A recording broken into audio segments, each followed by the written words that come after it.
goal was to shoot it so that the head, the eye, the bill are all sharp, which this one is, and then I just wanted it to melt away after that. Once I kind of saw how they were flying in the areas they were flying through, I was able to change my position to take advantage of it.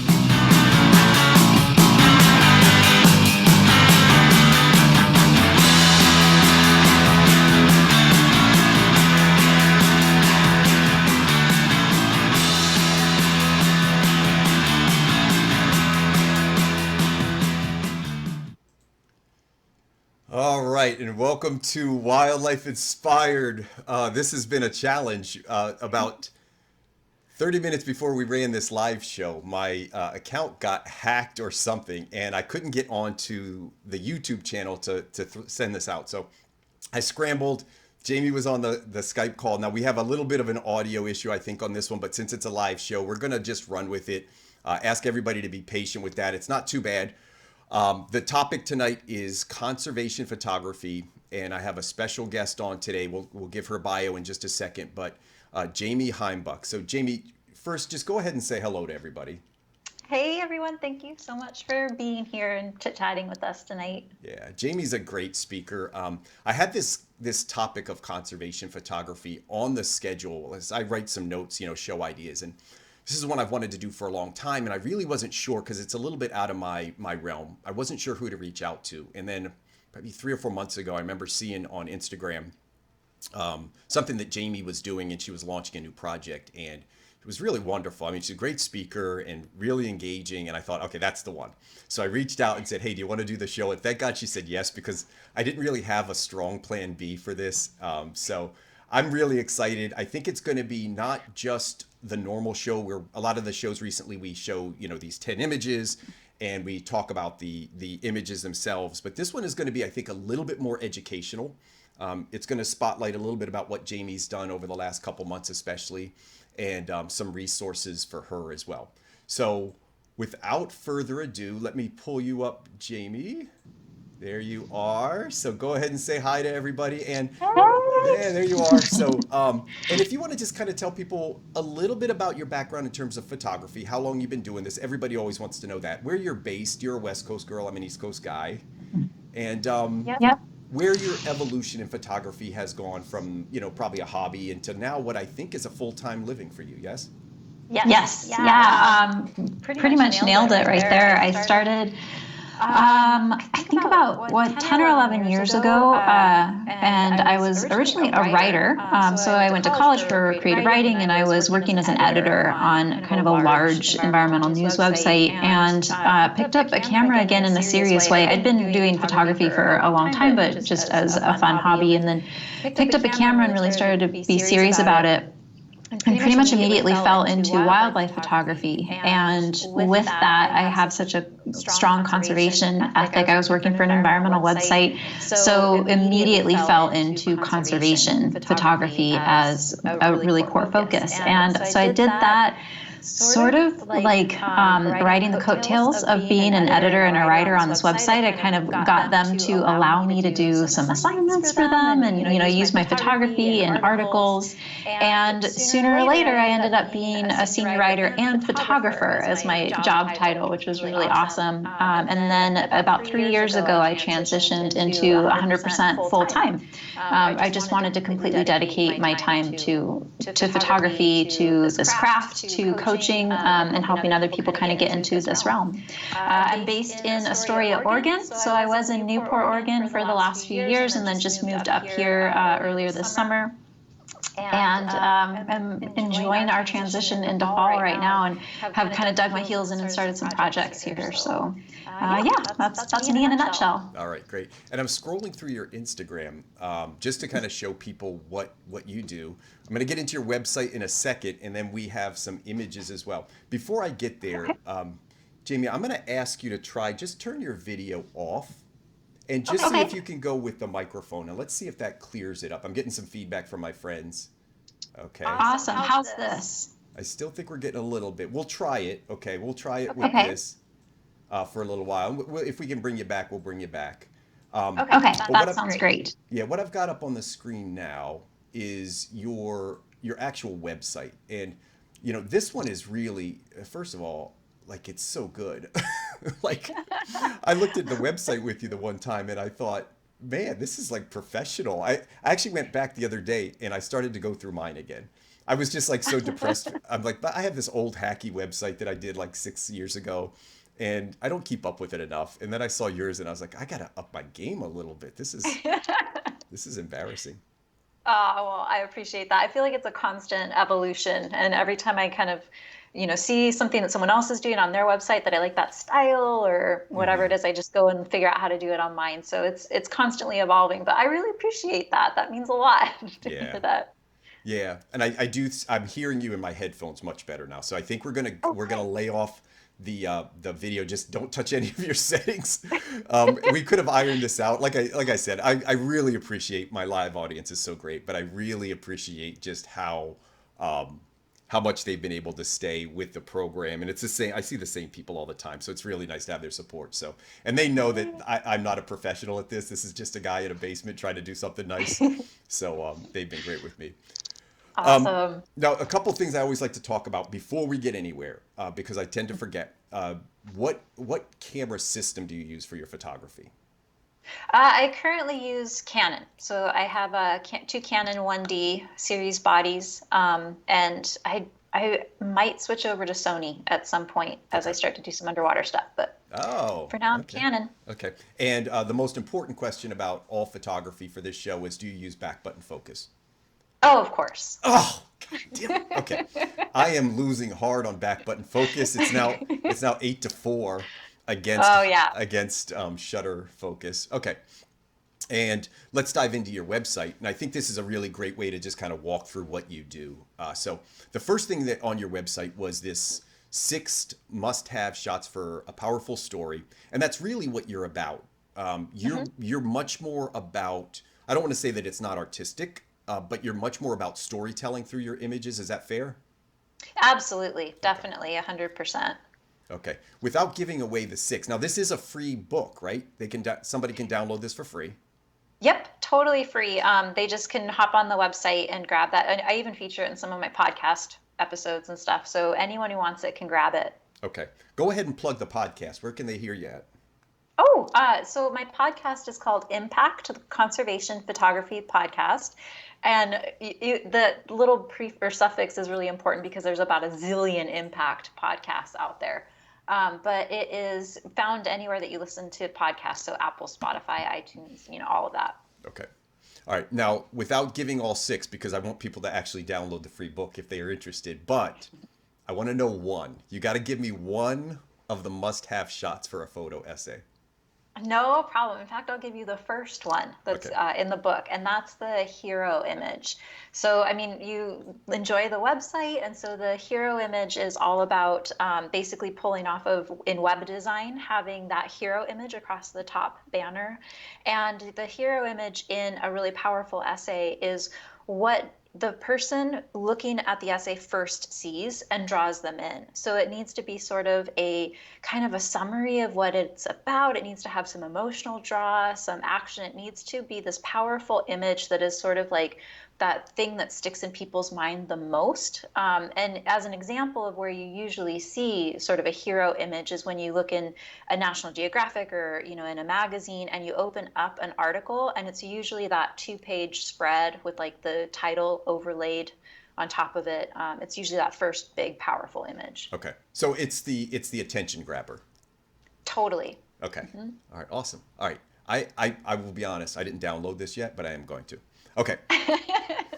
I'm scrolling down through your website. So conservationist, we've already kind of touched on your bio. Great hoodie there, by the way. And is that a 600 f4 or a 500? It looks like a 600. It's a 500. 500. F4. Okay. Yeah. All right. Scrolling down. Now, this is the interesting part that I saw on your website is you have these 3 kind of subject headers. So teach, coach, shoot. So it's okay to talk. You plug yourself as much as you want because I'm going to pull some stuff out of you that people are going to find, I think, very interesting. But under these subjects of what you do these one-on-one coachings. Yes? Mm-hmm. Yes. Okay. And then you also do groups, and we'll get to that in a minute because that's really exciting. So you have these like workshop groups that get together from time to time virtually and share ideas. Mm-hmm. Yes. Well, and I did have them in person, and one day will again. Okay. And then you also do assignments, right? So you go out and shoot an actual assignment. Yes. Yeah, exactly. What is your so take me back through kind of how you transitioned into this hobby into like where was the moment where you said this is where I'm going to change gears. So I think everybody starts it as a hobby. You take some pictures, your mom tells you they look great, you think you're the greatest, you go on Facebook, you think you're really good on Facebook. So where do you go from it being a hobby to being like serious, and now I'm investing in big time camera equipment and I'm spending a lot of time and energy on it?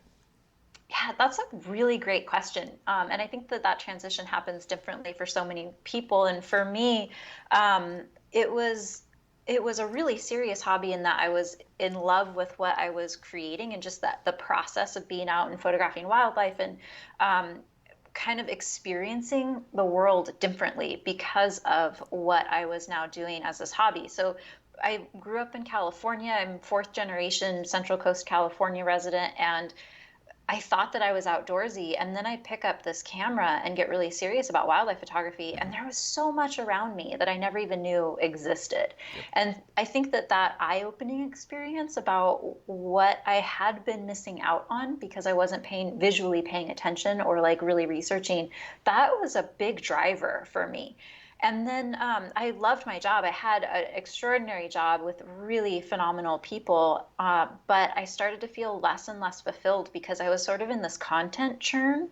Writing for a website that's like blog stuff. I was doing things like everything from recipes to how to train your dog, and like these kind of things that are fun and sort of useful, but they didn't feel truly fulfilling to me. Gotcha. And so, as my job allowed me to do more and more wildlife photography and to focus more and more on that, I realized that that's really what was fulfilling to me. That was where I wanted to spend my days. And when I got to the point where I was sort of juggling, this side hustle along with my full-time job. And when I Hmm. got to the point where I would end a day and be like, I didn't get any of my real job stuff done, but I got all this side hustle stuff done.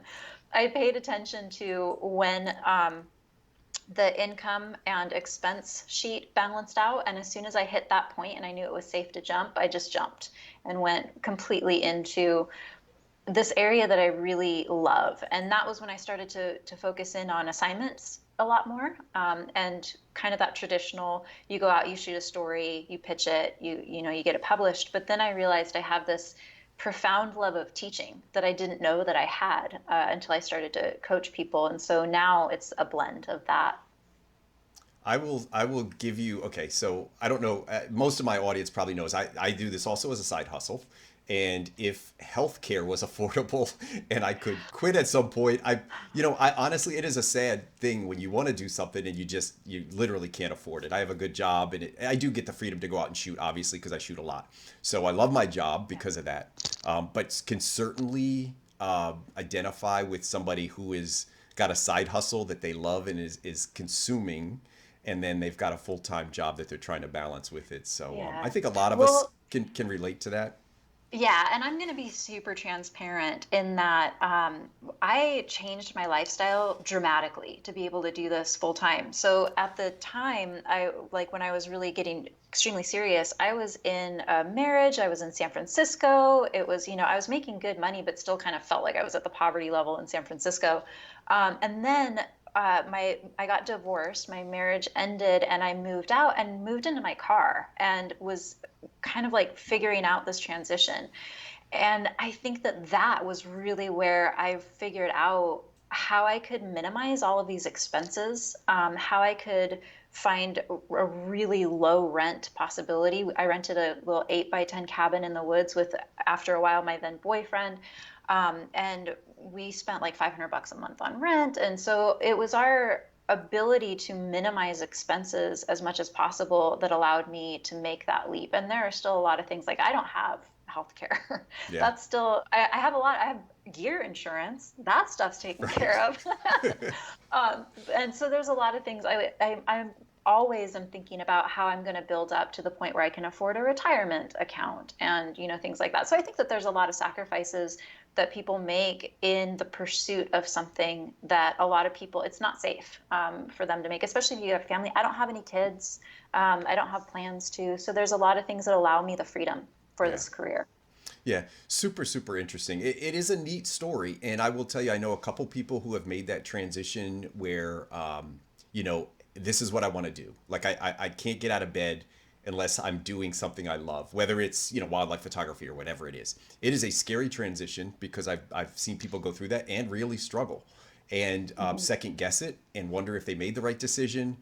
But I think, you know, I think there's something to doing, and I think there's a lot of respect given to people who take that leap, because I think deep down, I know I'm talking to like 50 people right now who are saying the same thing, like, God, I wish I had the courage to do that, because we're all passionate about, in our case, we're passionate about this.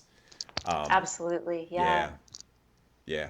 All right. So let's talk a little bit about. I'm back on your website here, and I'm looking over. So you do conservation photography coursework, and then you also Yes. have this wild idea. So let's start with the courses. So this is something you basically people could sign up for, download. Is it that type of coursework?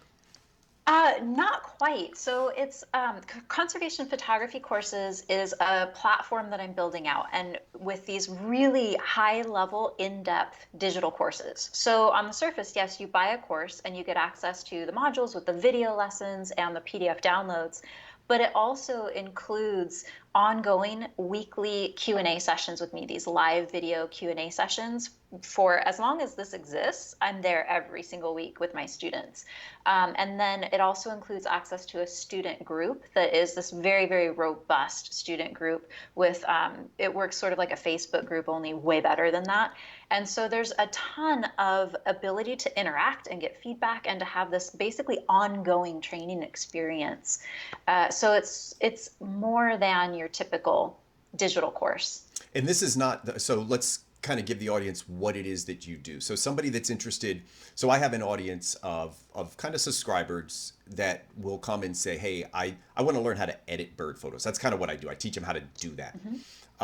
Your work is not like that. Your work is much more around teaching people how to tell stories visually, and maybe how to get into that business, or how to pitch an article, or how to pitch a magazine, or whatever.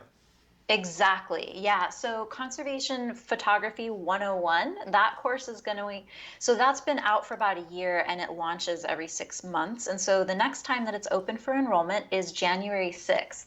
And that course teaches you how to find a really solid conservation photography story idea. So how do you identify one and make sure that it's got a great hook and that sort of thing? Then it teaches you how to go out and shoot that as a story. So how do you develop a storyboard in your shot list and get these images in the field and make sure that you have this cohesive portfolio? And then it teaches you how to pitch that story to a publication. So anyone who's interested in figuring out how to move beyond portraits or beyond single images and into building out a story, this course teaches you how to go from idea to a really polished pitch with a portfolio inside of that. And when we did the contract for this show, you saw that I get that included, right? Lifetime membership. Right, exactly. I don't know if you read the fine print in the contract that I send out to, but that's in there. So that was definitely in there. Yeah, I'll be looking Okay, forward to you on. that. January 2021, I'll be your next student. And then let's Nice. talk about this Wild Idea Lab, because I think this is the one that's pretty neat. I've seen you share this on Instagram as well. This is a little bit of a community, yes? Yes, this is my membership community, and this is just where it's at for me. So Wild Idea Lab is a membership community that is an entire platform, and then members get the benefit of, not only is it just this social hangout, but there's a ton of training that goes on. So we do a monthly masterclass that has to do with everything from creating projects to the business side of conservation photography, how to be better volunteers, that sort of thing. And then we do, every Tuesday, we have a meeting that focuses on something different. So every month we do a creative development group coaching call. We do a professional development group coaching call, and we have mentor sessions. So we have some really phenomenal professional conservation photographers and filmmakers who are really well established in the field, and they come in and lead a live Q&A. So all of the members can come in and basically get mentorship. And then there's just all kinds of other stuff that we do inside of it, from these bonus live sessions that can be anything from a Q&A session with high profile editors, or we do film screenings. So these really beautiful conservation films, we'll do screenings and then do Q&As with the filmmakers.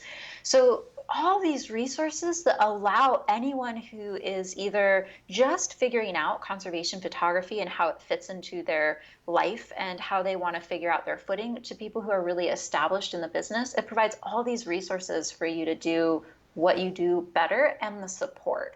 And that's really, I think, the reason why I created Wild Idea Lab is conservation photography is a small niche, and often it feels like you're totally alone in doing this and you don't know where to find that community. And we talk about stuff that can be really tough.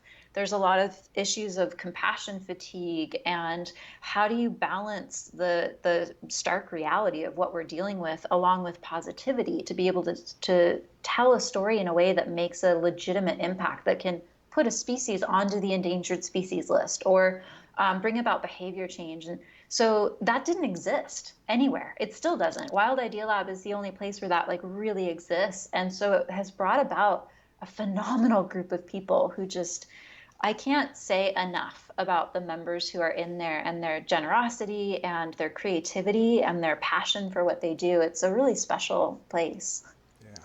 So what I'm going to do now, I'm going to switch over. We have some images, and I just wanted to talk through some of these images. And one of the notes that I wrote down for myself in this was, what is the difference between a portrait photographer or just, a wildlife photographer, somebody who's producing maybe what they would consider art, versus what is a conservation photography? So that's kind of was my overlying theme that I wanted to have people take away from this. So I asked you to send me some images. So I'm going to start pulling those up. Let me grab the first one here now. So up on the screen now, I've got this. I want to say it's a stilt. I thought I knew what this was, but now I'm looking at it. It's black and white. Is this an American species? It's a black-necked stilt. Okay, it looks like a black-necked stilt, but when I'm looking at it here, all of a sudden, it didn't look like a black-necked stilt. All right, so black-necked stilt. And so what I wanted to show people, and again, I don't know the story behind this image, but to me, this is just a beautiful image. This is just a beautiful portrait. It's something artistic that would go on a wall. And as I went through the 13 images that you had sent to me, and we'll move pretty quickly through a lot of these, but I saw this stark contrast between things that I think are art versus things that I think, I shouldn't say aren't, because I think that might come across insulting, but things I wouldn't put on my wall. Let's put it that way. Mm-hmm. So here's an image I would put on my wall. It's just beautiful. So as we're going through these, and I kind of grouped your birds together, I pulled a couple together at the beginning, and I've got the harlequin duck with that really pretty background, that gold kind of bronzy background. And I'm sure there are some stories behind these, but I just want to scroll through these real quick. This looks like a little, potentially a marsh wren or something like that. Yep. By the way, I love the, this is so unusual in nature. Normally when you get these lines that are in here, they're man-made. So you've got these reeds that are really sharp angles, and the composition on this is really outstanding. This again, to me, is art. And I'm sure there might be a story behind this as well, conservation story, but to me, this one was art. And then tell me a little bit about this next one, because this is a species we definitely don't have. This is some kind of a pigeon. So that is a band-tailed pigeon, and that I want to make sure that it's the right one. It's the purple bird, right? Yep. Yeah. So that was crazy for me to see, because usually they look much more dusky and like much more pale lavender. But I noticed that one when I was kayaking right before sunrise, and so there was a super muted light, and it just showed up as the most amazing lavender that I've ever seen. I had no idea what it was when I saw it. It was shortly after I moved up here, and so I ran to my field guide and looked up what it was. And yeah, they're amazingly purple pigeons. It's crazy. When I first saw it, I didn't recognize the species, so I thought you just messed up on the color. So then I realized it wasn't the species that we have. These aren't East Coast rock pigeons that are out here. So really pretty bird though. Wow. Yeah, they're amazing. And I've never seen one look like that, like quite have that same depth of color since. They're usually just much softer. Yeah. Now I'm skipping over. Is this an American Dipper? Yes. Is it Okay. the blue? I had a Yeah. delay between Yep. seeing this, so it's the blue one. Yeah, Yeah. that's the Yeah. dipper. I love this one. Thank you. Yeah. That means Now, a lot. is this so? Again, to me, these are just beautiful. Like these are just art. Is there a story behind this that is conservation related? So I'm so glad that you're bringing this up. So first of all, I have to say thank you so much for the kind words on these images because coming from you, that means a whole hell of a lot to me. So thank you for that. But these images are both art and conservation in a lot of ways, and I'm so glad that you're talking about this because conservation photography is, I push way more toward the storytelling side of conservation photography, but it's absolutely possible to also have this fine art portraiture side and still have conservation aims because ultimately what conservation photography is it's what you do with your images. It's the work that happens after the images are made that really set that apart from nature or wildlife photography. So this dipper shot is actually this is sort of like my poster child, I guess, of a project that I've got going on called Watershed Sentinels. And it uses really behavior rich, but also fine artish portraiture of species that live in the watersheds in my area to draw people in and get them really curious about what else is living there. And then that draws them into the stories that have to do with conservation and the role that they play and the role that laws play in protecting our watersheds. So even though this dipper, which I'm so glad that you like this one because this was a major rule breaker. I almost threw this shot out completely. This So is one of it's a those little things. tight on the left side of the frame. I'm going to throw that out there for my eye, Yep. but hey, what do I Yeah. know? Well, yeah, this was I really battled with this one and then just decided there's so much soul in that little bird. I had to keep it. Yeah. It's I love this. So I've never photographed. I probably have never seen an American Dipper unless I saw one and didn't know what it was. I've only been out west a couple times. I went looking for them once in some of the canyon side rivers and streams. I think I was in Utah at the time. I couldn't find one. It is a bird that fascinates me just to watch, and Hmm. I've seen some people get absolutely amazing images of these. I really do like this one, by the way. I do think this is a very, very, very good portrait, and it's got that. Uh, Compositionally, I think it works because it's got those two nice rocks, and I think I see how you compose this, and the reason you compose it this way. But having like the water kind of run through its legs, very clever. So yeah, I like this one a lot. Yeah, I definitely like that one a Thank lot. you. Yay. Yeah. Now, and I again, don't be offended when I say I'm looking at the duck now. Okay. This I would not put on my wall. Right. So Yeah. so And tell me the story here.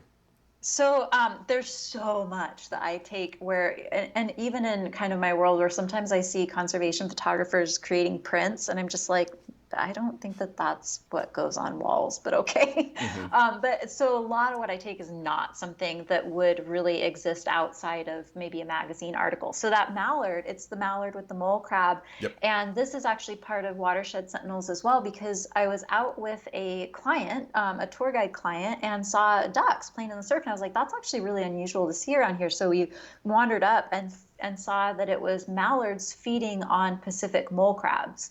And I took some photos and looked it up and found out that it's kind of an unusual feeding behavior that researchers have noticed in the relatively recent past. And mole crabs are a really critical food source for a lot of bird species, a lot of migratory bird species, and they are an indicator species of water health. They're being researched for their ability to tell us how much microplastic pollution is in sand. They're able to tell us how much of the algae that can make you really sick. Hmm. They can tell us how much of that is going on. So they're a really amazing species. And so this shot is actually part of that storytelling side of things, where it takes you a second to Hmm. realize that there's something unusual about it, or you need that story behind it to really appreciate, I guess, Yep. what's going on in the image. Yep, and that's really what I wanted to talk about with this show is, if I was scrolling your Instagram feed for eye candy, right? And I'm just kind of scrolling through Instagram and I'm like, all right, find an image that makes you stop, Scott, and find an image that you like. So I'm scrolling and scrolling and scrolling. This one comes through, I just keep scrolling, right? Because there's no Yep. visually it's not, there's nothing wrong with the image, but it's not like a showstopper of an image. But when you have the story behind it, and that's what I wanted to get across, I think, in this theme of the show, is when you're doing conservation photography, it's not necessarily just the artistic side that we're looking for. Sometimes it is that complete story, and you may find an image that isn't aesthetically perfect, but it tells a great story, especially when it's combined with other images that are supporting that story. Yep, absolutely nailed it. And I think too that that concept that you just mentioned, where it might not be aesthetically perfect or technically perfect, but the content is there and it draws in an emotion, it sparks something in the viewer. That is where I really focus in on my photography. And of course, this mallard photo is more like, it's almost like a technical terms image. It's, it's there for the caption. It's there to show something. It's not super storytelling, but if it's there to draw curiosity and to make people wonder a little bit more, then that's important to me overall in storytelling. Nobody is going to Google mole crab on their own. Right. Exactly. Right. So, here you spark an interest in, oh, wow, I'd never even heard of this. So let me go figure this out. It's fascinating. You had also mentioned, this concept of, hang on one second. I just want to make sure we're good here. Mm-hmm.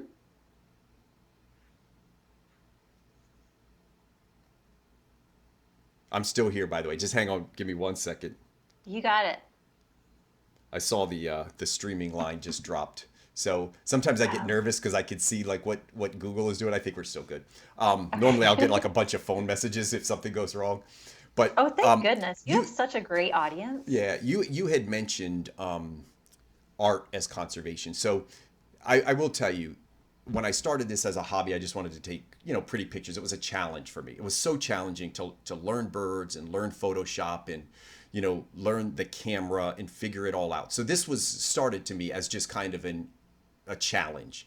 But as I grew like a small audience on Instagram, and as I kind of got a little bit more comfortable with the process, I started to say, what more can I do with this? Like, can I do something else? So I would say over the last year, I've probably had a very conscious effort to try to do something that is visually appealing, but like you said, stimulates an interest. So, I have this interest in native plants over the last year, and I've been doing these in my head, these stories of conservation through native plants and birds and tying them in together. And it's not always photographing birds and native plants. So, sometimes I'll photograph or try to show the invasive species and how they've changed habitat. So every now and then on my Instagram stories, I'll post, hey, this is me out in the field and this is what it looks like. This is not what it's supposed to look like, but this is what it looks like. And here's how it affects the wildlife.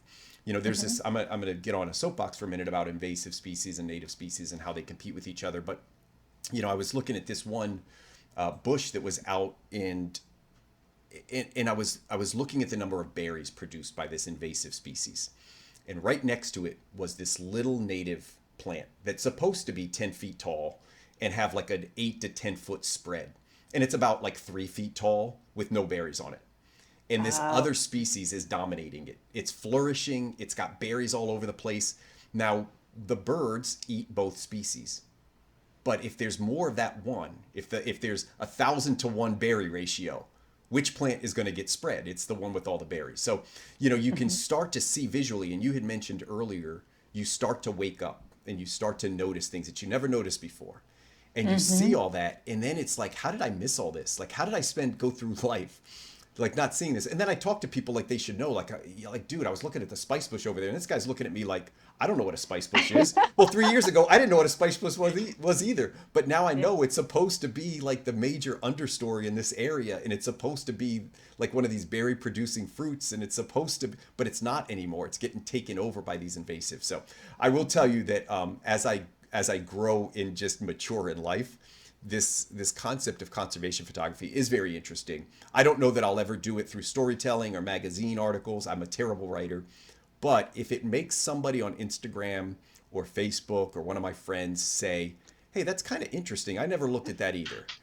Conservation, I don't think always has to be a dramatic event. I think it's a lot of small grassroots movements that keep contributing, and then you get like a little flywheel, and all of a sudden, I'm telling you, every time I've got 4 or 5 people now that send me messages like, hey, just bought a bunch of native plants, and I'm smiling. I got this kid, he's like 20 years old, and he's out there like ripping up his backyard putting in native plants. And I don't know that I had everything to do with that, but I know I had something to do with it because he's always sharing it with me, and it feels really, really good. See, okay, so you can't see me, but I am like furiously nodding right now that you've absolutely nailed it. And I would argue with you and say, I think that you are a conservation photographer right now. And you are like so many people who don't necessarily embrace that title, but are behaving 100% like a conservation photographer because your photography is real, like it is extremely eye-catching. It is something that like your images stop my scroll every time, and that is a really huge amount of power to have. And when you can get someone to stop that scroll and pay attention to an image, and then you have a conservation message which might be about the importance of native plants to birds, and you're actually making the effort to caption or to do a story or something to educate, that is 1000% conservation photography work. So even though it might not look like, a globe-trotting photojournalist, in National Geographic, it's really important conservation work. And look at you like influencing the behavior of someone who's 20 years old, and that's going to carry for generations, I hope. He'll influence the people around him and maybe grow up, have kids, and influence them. So it's you're already one. You are a conservation photographer. Yeah, I think it's one thing to reach, somebody that's retired and, you expect them to be out in the garden, right? Somebody that's lived a good life and just wants to plant plants for the rest of their life. But when you reach a 20-year-old kid that's like listens to hip hop and he's telling you like how excited he is because he's ripping out autumn olive from his backyard. I'm like, that's kind of cool. So. All right. Totally. All right. Yes, Let's get through. We got a few more images to get through here. I want to talk about. Oh, this is a murrelet. Yes, it is a marbled murrelet. Okay. So this bird is, if anyone watching this has not looked up a marbled murrelet, please, please, please do. They are phenomenal. They're about like russet potato sized birds, about the size of a robin or so, and they live primarily in the near shore. They're seabirds, so they're out, feeding in the near shore for most of the year. But then when it's breeding season, they actually switch into cryptic breeding plumage. So they usually are like black and white colored, and then during breeding season they switch to this mottled brown, and then they fly inland to old growth forest and large second growth forest, and they nest on really big boughs of trees. So primarily they were thought to breed mostly on old growth conifer trees, but they're actually starting to be found breeding on I should say incubating eggs and raising chicks on like big leaf maple and other tree species. And this bird is really endangered here in the lower 48. There's more of them up in Canada, but in the lower 48, they're endangered. And it's in part because they're impacted both by logging practices that have taken away their nesting habitat and also fishing practices that have changed their ability to get food. So they're these amazing sentinel species. And this marbled murrelet, I was lucky enough to get to photograph for an assignment for Audubon magazine. They sent me out on an assignment for a story that was about a research group that is here at Oregon State University who is radio tagging these birds. They go out at night on the ocean and catch these birds, radio tag them, and then they track them to where they are nesting in the trees and are trying to figure out a lot more about these birds in order to understand how we can help them and if they need to be put on the endangered species list and that sort of thing. Amazing. And this bird, this actually was the catalyst for the Watershed Sentinels project because it spans basically these, I'm thinking of the Coast Range mountaintops where these birds breed all the way down to the ocean where they feed. And so this inspired an entire long-term conservation project. Yeah, really, really neat. And that's what I wanted to show. I'm contrasting that. A lot of wildlife photographers have this belief that you shouldn't include anything man-made. So it should be a natural environment. And it is much different in conservation photography. I think some of the most powerful images that I've seen that resonate with me are these combinations of like a wild animal affected by man. So, that contrast. I'm working with a guy right now who's doing a really interesting a really interesting portfolio, and I said you should really submit this. I actually referred him to you, by the way, so he may come to you down the road. But he's got this really interesting series. He's on a military base, and he's confined to that military base, and he's documenting how these birds are interacting with the military base, and it's pretty neat. This whole story about this man-made and being overseas and not being able to connect with nature, and he loves wildlife photography. So anyway, he may come your way soon. It's pretty neat story, right? Yeah, that sounds fascinating. Yeah, I it's a really good hope one. I get to see this. Yeah, none of my listeners better steal that idea because I've not seen it, but I'm sure maybe somebody's been out there. But this next image, it looks like doves or pigeons, but really beautiful. First of all, this I think is a beautiful image in terms of composition. Really nice use of the background. So this is where I can tell you're not just somebody that's necessarily out photographing stories. You've got an artistic eye. I mean, it's obvious when you see something like this. But tell me, is there a story behind this one? There is. I was waiting for a coyote. So I had a big project for a number of years called Urban Coyote Initiative that I just ended. And I was waiting around for a coyote in San Francisco that I knew was going to show up sooner or later. And I guess got bored and turned around. And as the sun was rising, I watched all these rock doves kind of hanging out on the fence. And so I just started photographing them, and it came together in this composition. But I really love this because while I was focused on this other urban species, here's this urban species that also has there's so much conflict and intrigue and story behind something as simple and ubiquitous as a rock dove. So this image kind of became one of those ones that I go to when I think about urban wildlife and how we coexist with it and how we interact with it. Yeah, really, really interesting. I really, really like that image. Yep. I really appreciate that a lot. Like I know that this is like a weird little side gushy moment, but I've been following you for so long and just absolutely admiring your portrait work and wanting to figure out how to improve my portrait work. And so to hear you actually like an image like this that's kind of rugged and silhouetted, I'm very excited. I just, I like when I do like when a picture tells an overall story. I'm kind of like I'm very, I don't want to say cerebral because it sounds a little obnoxious, but like I'm a thinker. Like, so when I'm doing everything, I'm thinking about it like all the time. So even when I'm taking pictures, I'm like, okay, how can I make this better? It's probably one of the reasons. And I do want to talk about editing real quick. So I'm going to talk about how I edit. I would say I'm very liberal with like removing things and taking things out because in my head, I know what I want that image to be. And my message to people is when they ask, do you digitally manipulate images? I keep the integrity of what I saw. I just make it better. So if there's a branch I don't like, I'll take it out as long as it's still the same scene. Now I don't take the sky and replace it, and I don't put butterflies and all that stuff that some other artists do. I don't think I go that far. I do try to keep the scene exactly the way I saw it. I just want to see it. I want it to be what I would have seen if it was perfect. So. So that is much different than conservation photography. So if I'm submitting to Audubon or National Geographic or something like that, those images cannot be digitally manipulated.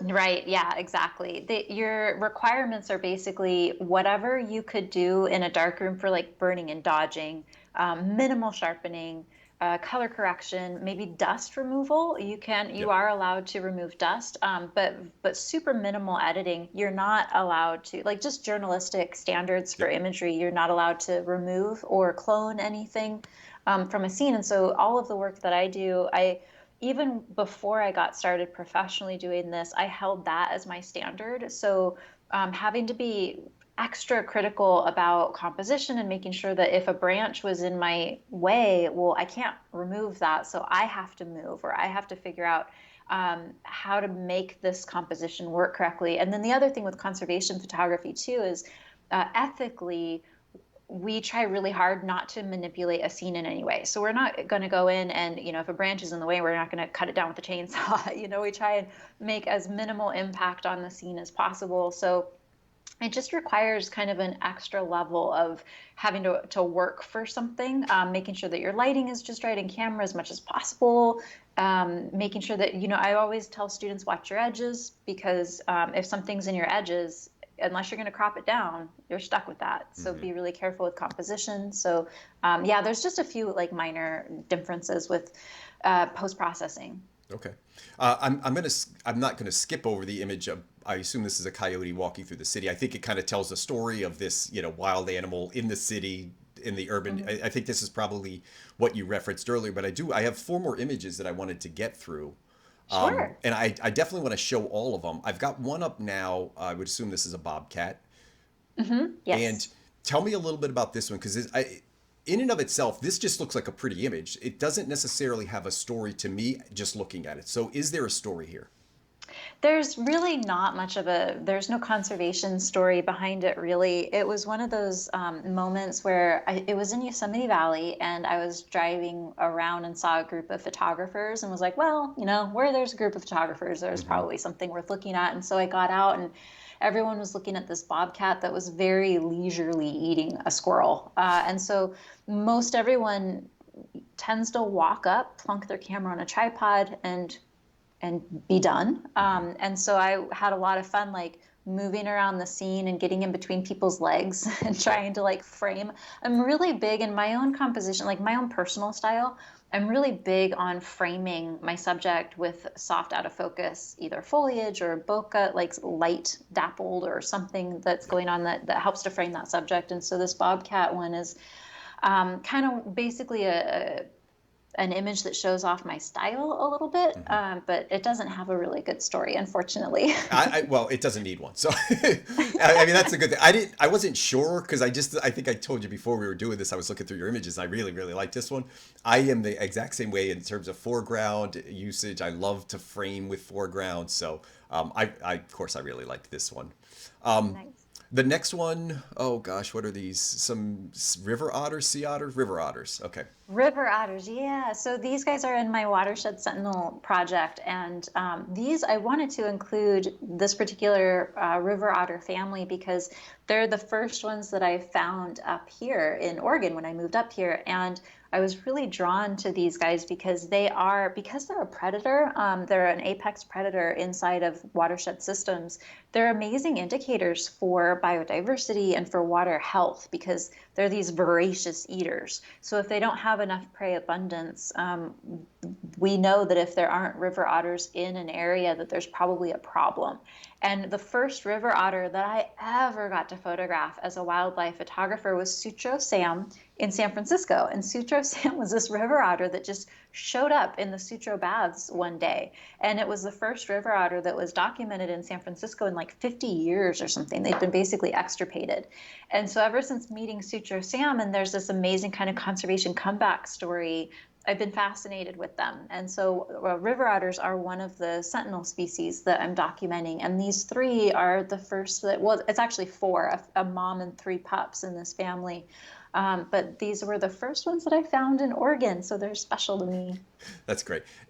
Everybody loves a good comeback story, right?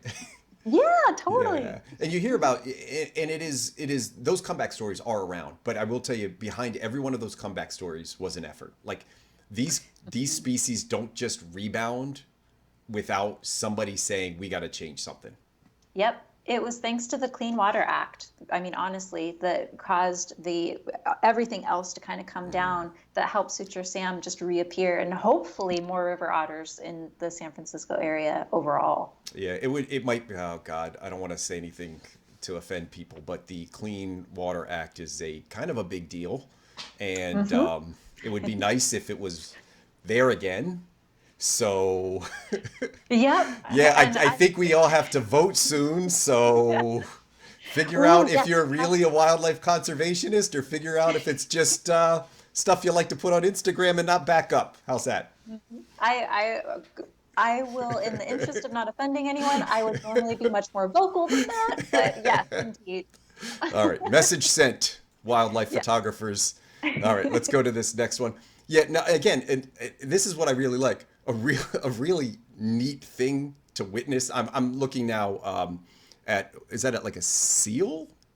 Maybe? It's a harbor seal. Are you trying to tell me that you would not put that on your wall? I'm not putting this on my wall, Jaymi. I don't care how much I like you. If you sent this to me for free, I'm not putting it on my wall. I picked the less gory version to send you. I have one where it's like whole face is just ripped off. But it is a scavenging event. So this coyote, I'm 99.98% sure that this coyote did not hunt a harbor seal. But I was out with a tour client, and thank goodness for showing up in some of these spots with clients, because we show up and I start to scout. We were there for black oyster catchers.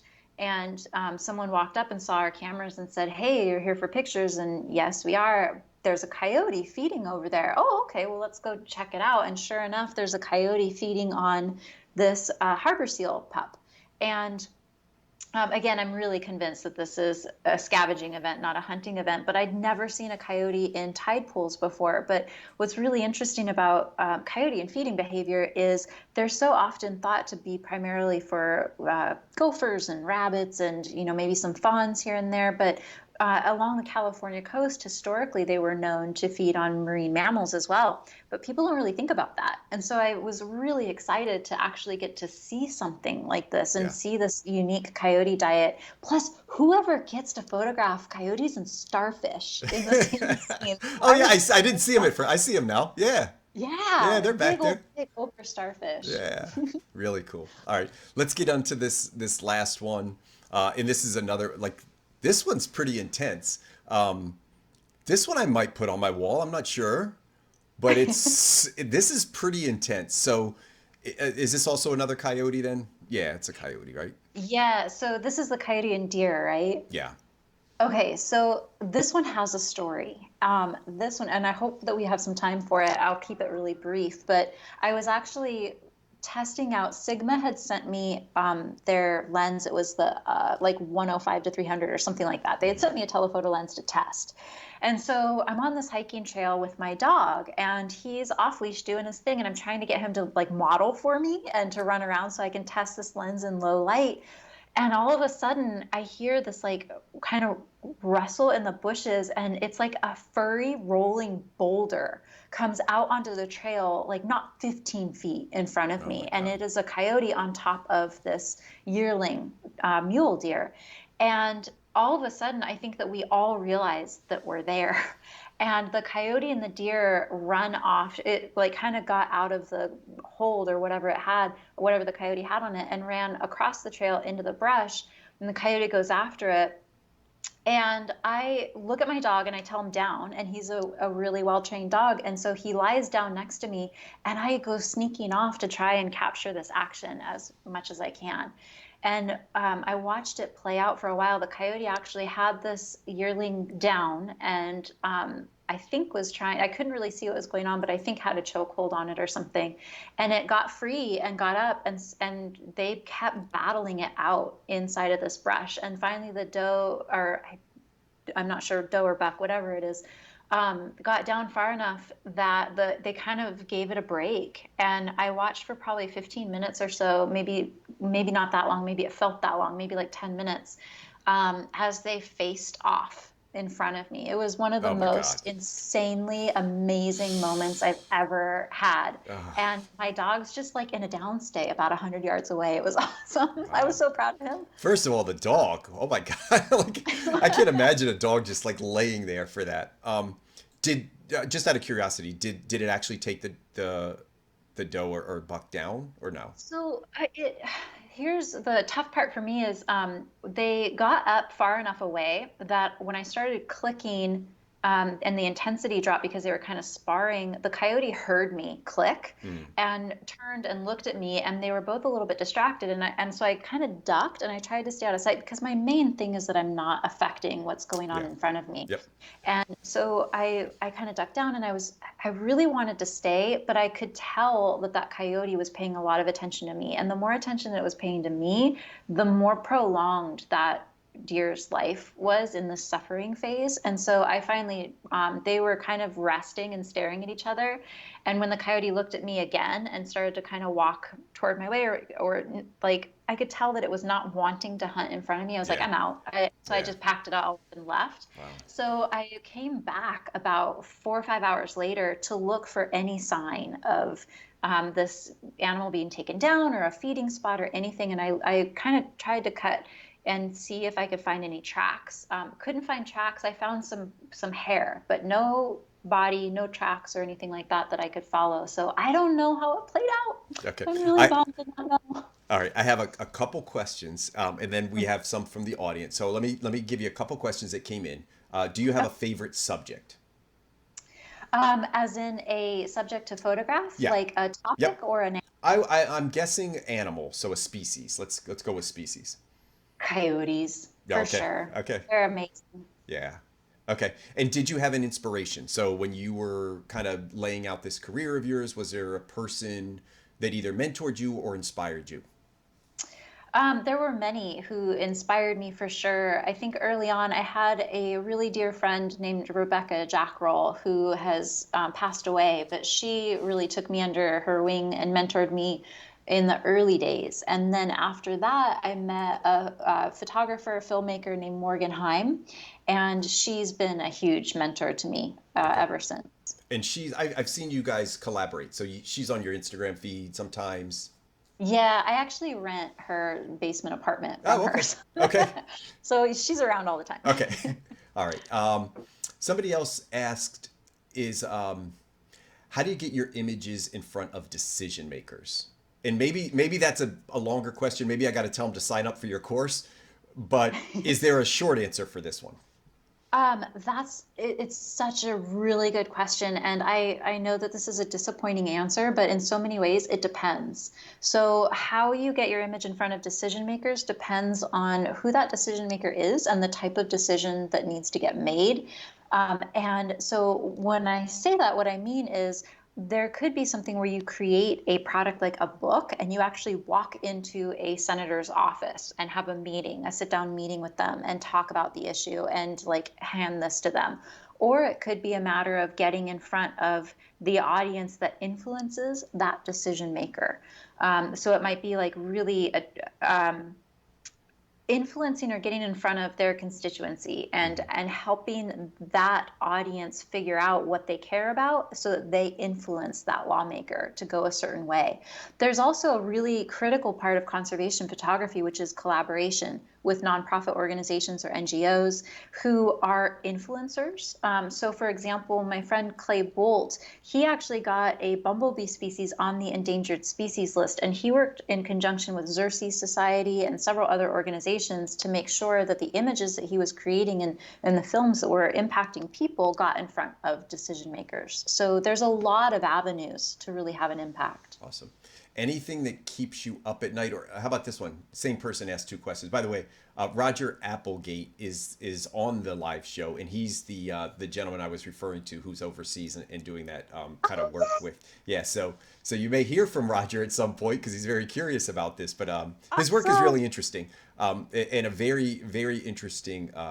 Very interesting man. I had a really nice conversation with him last month, and we were going through some editing and you know what's really interesting is you use a community for feedback, and it's one of the things that I think is so important is to have a community no matter what it is. So I can tell you there's a couple people that signed up for my subscription service, and you know I kind of looked at them like, I've been following you for like 2 years. You're really good. Like, why are you signing up?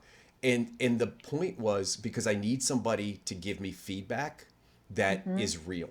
And I need somebody that's, because they know I'm pretty critical. I want critical feedback. I want you to tell me that it's wrong, not that it's right.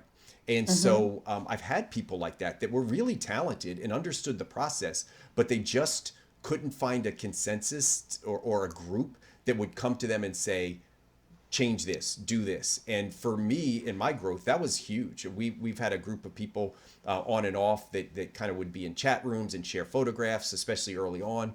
And that feedback, that critical feedback was invaluable. It really does push you and challenge how you're doing things or what those images look like. A lot of people think the work they produce early on is really, really good.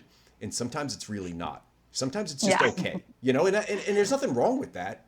But when you don't get that critical feedback, when you don't have somebody constantly telling you, there's so much value in a mentor or a teacher or even a feedback circle that just constantly challenges what you're doing, why you're doing it, and how you're doing it. I think it's invaluable. It's helped me a ton.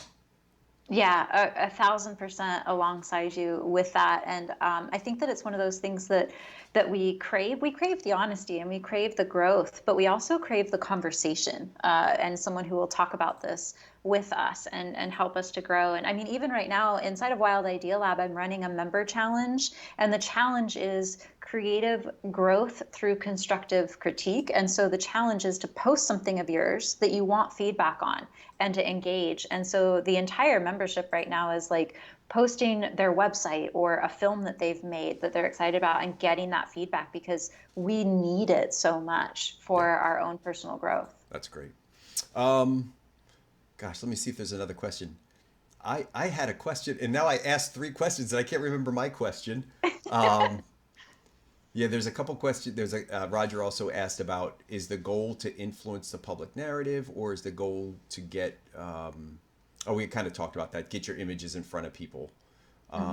Okay, so if anybody, I'll throw this one last message out. If anybody has anything they want to ask Jaymi before we log off, we're right at the 1 hour mark, so we'll probably be signing off soon. Oh, I know what it was. Have you ever regretted being in, so that situation you were describing with the coyote? It sounds like there may be some regret. I mean, a thrill to be there. Was there? Have you ever been in a situation where you regretted your presence in the wild and wish that you weren't? Yeah, well, you're definitely right that coyote one. I still have kind of like a knot in my stomach, wondering how much I influenced that, and I think that that's probably one that stands out for the most part for me. I think too, there's there's a little bit of regret to every single time that I accidentally flush an animal. I push a little too hard for proximity and I'm not reading the body language enough and a bird flies off or something. Because the more that you know about a species, the more you realize what your influence means. So people who allow, dogs to chase shorebirds, it might seem like fun and games, but when you realize that those shorebirds are at a critical food station and they're like completely deprived of calories and they need this time on the shore, then you realize what your impact has. And so I think that there's a little bit of regret every time I'm like, I scare something up, or especially in my photography, if I push a little too hard and I wasn't reading the signs well enough, I feel pretty bad about that. Have you ever witnessed a kill? Other than things getting like invertebrates and fish getting eaten, I have not witnessed a kill. I know it sounds gory, but I would really love to. I would love to see wolves take down a bison calf or something that epic. That would be pretty amazing. I was even in Kenya for 2 weeks and never got to see anything get taken down. I was like, oh man. I have not seen any mammals.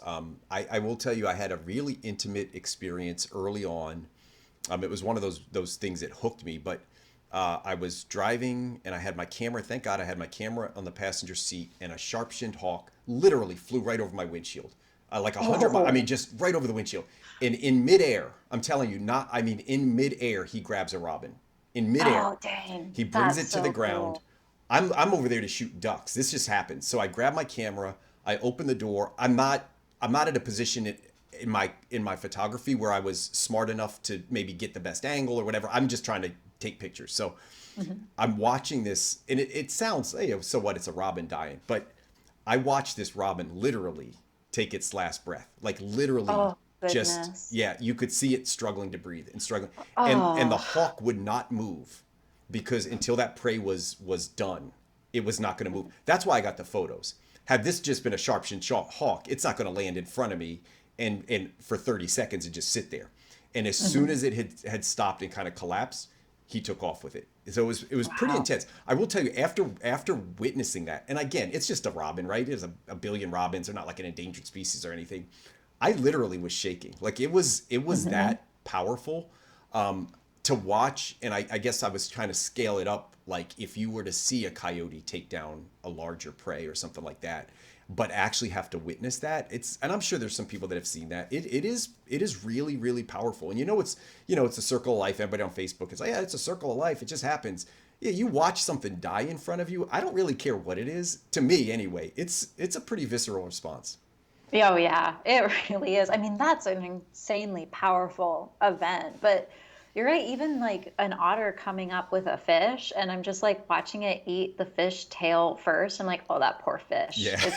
I mean, that's really sad. Yeah, fish But don't it bother me. I also watch is, fish eating it all the time. I don't know why that doesn't bother me at all. They go right down. I watch these herons. They're spearing these poor fish oh my with their gosh, bills. yeah. Yeah, yeah. I don't know why that doesn't bother me. All right. Yeah, there is something really powerful about that, though. And I think that that's what's really amazing is when you can take in a moment like that and realize what it is you're seeing and just pause for a second and be like, I'm watching the profoundness of this struggle for life. I think it's important to take those moments, even while we're shooting and we're documenting what's going on. But we need to remember, like, we're not documenting something happening on television. We're documenting what's literally happening in real life right in front of us. Right. All right. Well, we're gonna call that a show. I'm gonna just remind people: JaymiHeimbuch.com, conservation photography, Instagram. Just if you Google or search Jaymi Heimbuch, and Flickr. I wouldn't say, but don't bother with Flickr. It looks like that's an old account, so No, we'll stick yeah. with the website, Instagram. You have the podcast, so you can also search that. I'll put the links down in the comment section. And I just want to say thank you. It was a great show. I'm glad we got the audio figured out. I wish I could have got the video up too, but Oh my gosh. I'm so grateful to be on this show. Thank you so much. And I have to give serious props to you to handle an insanely stressful situation moments before launching a video show. That's yeah, pretty crazy. I got to tell So people well like done.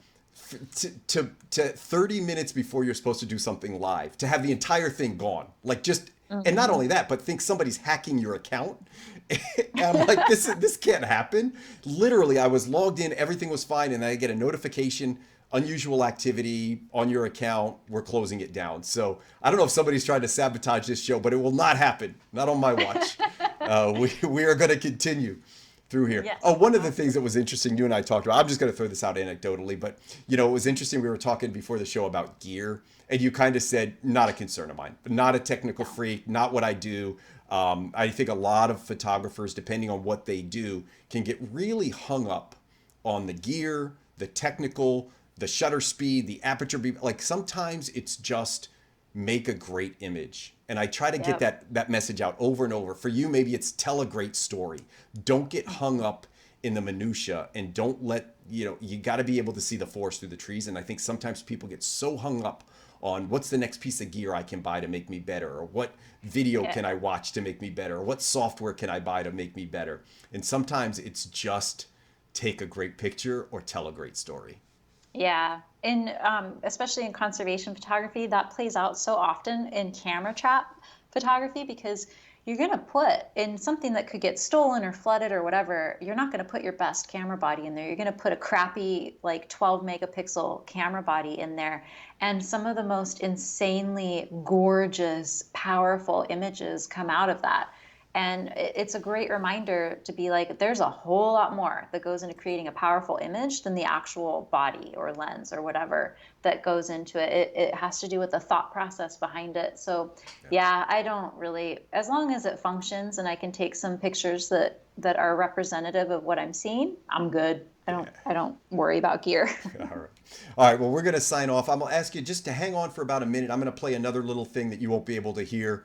I will say goodnight to everybody. Great show. Really loved having Jaymi on the show tonight, and wish everybody the best of luck over the next few weeks. And good night. Yay. Thank you. Thank you. All right.